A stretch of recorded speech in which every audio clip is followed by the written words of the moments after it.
Kita semua tahu dalam peradaban dan kesenian, banyak bangsa di dunia ini yang menggunakan alat musik tradisional sebagai bentuk tingginya budaya mereka. Contohnya seperti Eropa, yaitu ada senar, kulit, tarian, biola, gitar, dan lain sebagainya. Lalu Arab, juga demikian, senar, kayu, dan lain sebagainya. Tetapi Indonesia lebih keren. Jangan bikin mereka tersinggung loh ya, karena nenek moyang kita sudah pakai besi, sudah mengenal budaya metalurgi, sudah belajar ilmu kimia yang kalian tahu sekarang ada tabel kimia periodik. Alat musiknya, gong, gamelan, gending, dan lain sebagainya. Bahkan dalam senjata sekalipun tak hanya satu bahan senjatanya, seperti halnya bangsa Viking, Eropa, Babilonia yang mana hanya ada besi. Lalu samurai Jepang, lebih canggih lagi, ada yang mengandung titaniumnya. Tapi di Indonesia, keren bosku. Udah bisa dicampur-campur. Atasnya emas, bawahnya platinum, lalu tengahnya ada titanium, ferro, atau Fe, dan masih banyak bermacam-macam lagi. Mengapa kita tak mempelajari lebih dalam sih tentang budaya metalurgi? Karena sesungguhnya bangsa yang besar itu bukan Cina, bukan Jepang, juga bukan Amerika atau Eropa, tetapi Indonesia. Baik, bagaimana perasaan kalian setelah mengetahui kekayaan Indonesia yang begitu melimpah? Jika bangga, maka sahabat pasti akan senang bila mencermati video ini sampai selesai dan merasa optimis bahwa Indonesia dapat dengan mudah menguasai dunia. Karena Indonesia punya letak geografis yang sangat bagus, letak astronomis pun sangat bagus. Tapi sahabat yang kuotanya mau habis bisa langsung skip aja ke menit segini. Karena itulah penjelasan bagaimana cara Indonesia supaya bisa menguasai dunia. Tapi sebelum itu saya ingin menjelaskan, kita berada di antara Samudra Pasifik dan Hindia, dan kita berada di garis khatulistiwa. Kita tahu itu kan? Maka dengan begitu, kita punya dua macam keuntungan. Tetapi kali ini saya hanya akan kasih tahu satu aja, karena siapa juga yang peduli dengan ini. Jadi informasi kali ini hanya untuk mereka yang peduli saja, yang tidak melihat kamu kubu apa, kamu 01 atau 02 yang ngomong di TV dan lain sebagainya. Untuk yang seru-seru aja. Jadi gimana? Coba kita membayangkan sebuah bola bening. Fokus ya. Kemudian bola tersebut diisi air dan glitter. Lalu putar bola tersebut persis seperti bumi berputar pada porosnya, yaitu utara dan selatan tetap di atas dan di bawah, sementara yang barat ke timur dan timur ke barat berputar seperti bumi berotasi. Apa yang terjadi dengan glitternya? Pasti ikut berputar kan? Dan glitter yang paling banyak ada berputar-putar di tengah-tengahnya, di garis khatulistiwa. Mulai kebayang? Bumi itu sudah berputar berapa tahun sih? Maka para rempah-rempah, metalurgi, dan tanah surga alias tempat yang subur tropikal isi bumi semuanya ngalir ke garis khatulistiwa. Coba bayangkan, ada beberapa negara yang mendapatkan zona atau wilayah khatulistiwa, dan yang paling besar adalah Brazil, Kongo, dan Indonesia. Brazil itu bentuk negaranya panjang dari utara ke selatan, begitu juga dengan Kongo. Tapi Indonesia panjangnya ke barat dan ke timur atau horizontal, alias Indonesia dapat jatah garis khatulistiwa yang paling banyak dari seluruh negara di dunia ini. Memang garis khatulistiwa itu apa untungnya sih? Ya kekayaan alam isi bumi dari negara-negara subtropis atau yang dekat dengan kutub itu ngalir atau ramai-ramai pindah ke Indonesia. Kekayaannya, bendanya atau metal isi buminya, bukan rakyat Indonesia loh yang ngambil, tetapi Allah yang mengatur ini.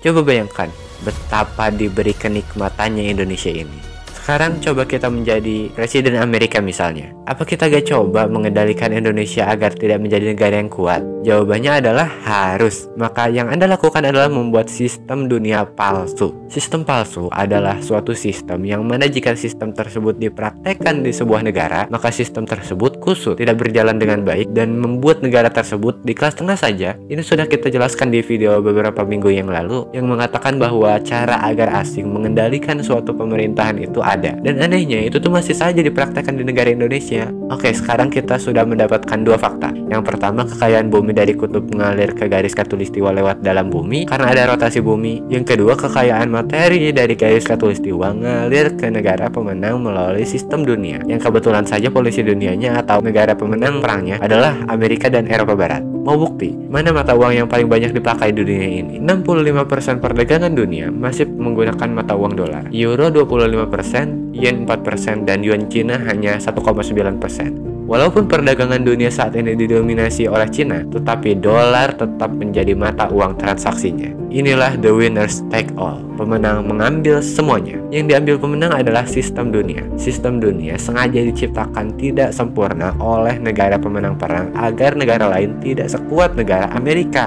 Contoh, kita mau transfer ya dari BCA ke Bank Mandiri, katakanlah 1 miliar. Ketika kita datang ke kasir, kita isi formulir, dilayani oleh kasir. Yang terjadi adalah notifikasinya harus datang ke New York dulu, lalu New York kirim ke kota kecil di Switzerland yang namanya Basel, Basel oke, New York oke, baru terkirim ke Mandiri. Dan ini ada potongan 0,00 sekian. Kesimpulan, pemenang sudah mengambil banyak dari transaksi dunia ngalir pada mereka. Itulah strategi kapitalis di strata top of piramida ekonomi kekayaan manusia. Sekarang yuan Cina mulai bertaring. Beberapa negara Afrika sudah mulai pakai currency yuan. Dan yuan ini punya strategi meminjamkan alias jebakan hutang alias debt trap, di mana yang negara pemegang yuan ini siap-siap menggunakan mata uang yuan sebagai mata uang nasional mereka. Ini lebih kejam dari dolar. Namun saat ini yuan hanya menguasai 1,9% transaksi dunia. Jadi kalau kita bicara tentang currency, Amerika masih number one, masih nomor uno.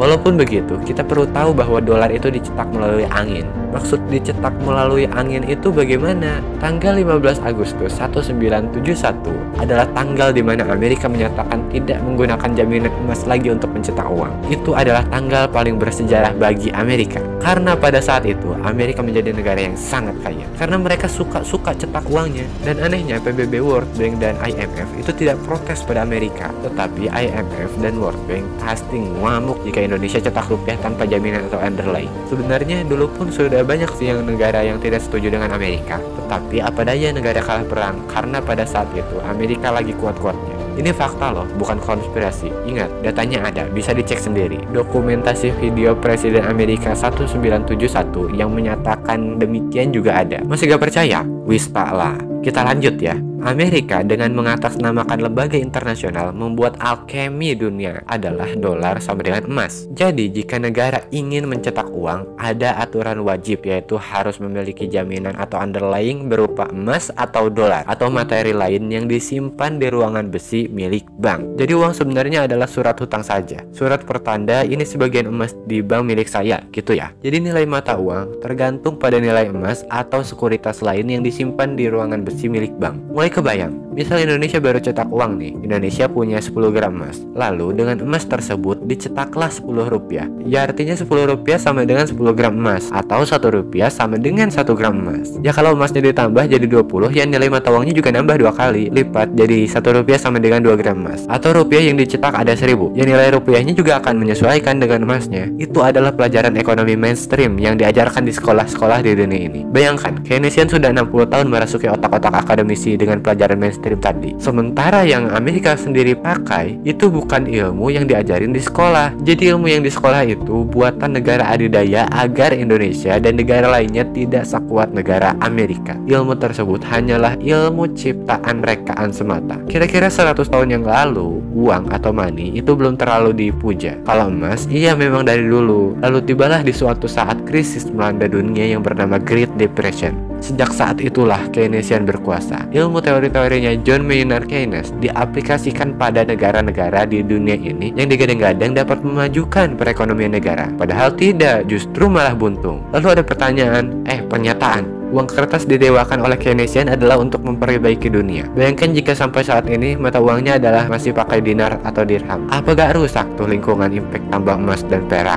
Demikian pernyataannya. Akan saya jawab, pakai uang kertas ala Keynesian untuk mengurangi pencemaran itu salah. Karena sistem uang Keynesian adalah dicetak itu harus ada emas atau dolar. Lah ini sama aja kan, harus ada tambang lagi. Bahkan lebih buruk. Bayangkan, dulu yang dieksplorasi hanyalah emas dan perak sebagai alat tukar. Sekarang nambah kapas sebagai bahan baku uang. Jadi pertanyaan tadi adalah salah. Oke, bisa diterima. Tetapi sungguh millions dollar question pertanyaan tadi. Pertanyaan yang nilainya miliaran pemakmuran dolar. Pernyataan tadi atau pernyataan entahlah apa itu ternyata menimbulkan di kepala saya bahwa ada gak sistem uang yang tanpa harus mengeksplorasi ke dalam bumi tetapi menciptakan kemakmuran di atas dunia. Sungguh jika ini terjawab, ini akan menjadi ide brilian bagi dunia yang akan memakmurkan jagat raya. Saya memilih mundur sebentar ke zaman Pak Soekarno di tahun 1955 di sebuah kota kecil yang baru 10 tahun merdeka yang bernama Bandung. Bisa mendatangkan 50 negara hadir di sana. Ada Nehru, Gamal Abdul Nasser, Butomo, bahkan tokoh legendaris mana yang tidak hadir pada saat itu dalam konferensi Asia Afrika. Mereka ramai-ramai datang meminta dukungan Indonesia karena mereka tahu akan kekayaan alam yang Indonesia miliki. Mesir meminta dukungan Indonesia, Korea pun sama, Cina juga bahkan demikian. Karena pada saat itu Pak Soekarno menghipnotis mereka semua. Pak Soekarno tahu betul bahwa Indonesia kaya akan kekayaan alam yang bernama logam mulia. Memang masih dalam gunung, belum dieksplorasi. Inilah yang Pak Soekarno dengungkan, bahwa dengan deposit aset metal berharga, Indonesia bisa cetak uang lebih kuat dari dolar. Dan negara yang hadir pada saat itu menjadi kemencer, meminta bantuan Indonesia. Kembali ke cerita MDQ atau Million Dollar Question. Lama saya mencari-cari bagaimana cara agar mencetak uang tanpa harus mengeksplorasi, tetapi dapat memakmurkan dunia ini. Sampailah salah seorang Profesor Michael Hudson menceritakan tentang SWF. Mike atau Michael Hudson adalah seorang pencetus MMT, Modern Monetary Theory. SWF versi MMT itu anti hutangan. Memang prinsip MMT adalah antitesa Keynesian alias anti hutang. Jadi baru-baru ini pemerintah membuat kebijakan SWF Sovereign Wealth Fund, tapi isinya adalah hutangan. Itu adalah SWF yang keliru. Kalau menggunakan kacamata Keynesian, SWF adalah cara baru untuk berhutang dan tetap didikan IMF dan World Bank. Tetapi dalam MMT, kata hutang itu hilang. Seperti halnya Pak Soekarno tadi. Pak Soekarno merujuk pada Swiss yang mana mereka memiliki banyak deposit metal berharga yang dieksploitasi dan disimpan di bank untuk underlying money creator mereka. Dan kita tahu bahwa di Indonesia itu memiliki kekayaan alam yang sangat banyak. Di sisi lain, mengapa harus dieksplorasi sih? Emas di gunung itu kan aset milik Indonesia. Jadi boleh dong kita cetak uang. Disinilah kesempatan baru untuk Indonesia. Lahirnya teori SWF versi MMT ini akan membuat dunia kemencer di atas Indonesia. Kalau dulu Indonesia dibuat supaya tidak kuat dengan diambil alih kekayaan logam mulia atau metalurginya, Amerika dengan emas, perak, dan tembaga dengan Freeport dan perusahaan lainnya, Cina dengan nikel dan litiumnya. Dahulu yang jadi permasalahan adalah teknologi Indonesia yang belum memadai, menjadi alasan untuk mengizinkan asing bermain dengan kekayaan negara kita. Tapi kini, oke, teknologi kita memang belum sehebat kamu, tetapi kita Indonesia punya pemahaman MMT. Gak ikut Keynesian lagi, gak ikut IMF, World Bank lagi, gak manut dengan dolar. Indonesia sudah punya MMT. Indonesia memakai SWF untuk logam mulia kita. Logam mulia kita akan kita apakan? Tidak perlu dieksploitasi. Caranya bukan digali, diambil, dijual, dieksploitisir. Tidak perlu keluar dana besar untuk membangun teknologi. Tidak perlu masuk ke dunia tambang. Cukup hitung saja ada berapa kekayaan alam yang ada di perut bumi Indonesia. Misalnya nikel saja. Kita buat SKK Minerba, Satuan Kerja Khusus Mineral dan Batu Bara. Kita kan sudah punya SKK Migas. Sekarang coba buat SKK Minerba. SKK Minerba ini masih dibagi-bagi lagi. Ada yang ke nikel, emas, intan, dan lain sebagainya. Nikel, hitung berapa cadangan nikel yang ada di Indonesia dari Sabang sampai Merauke. Buat surat berharga bahwa nikel Indonesia sebagai milik Indonesia, maka Indonesia akan mempergunakan sekian jumlah nikel Indonesia tersebut untuk underlying money creator. Jika nikel itu dijaminkan seperti tadi, nilainya itu sangat banyak. Bahkan rupiah nilainya bisa jauh di atas yuan dan jauh di atas dolar. Hanya nikel saja, sementara kita punya 130 jenis mineral yang lain. Dan ini menjadikan Freeport hanya menjadi kontraktor di Indonesia. Bayangkan betapa kuatnya ekonomi Indonesia jika Indonesia menjaminkan SWF MMT ini di 130 mineral Indonesia.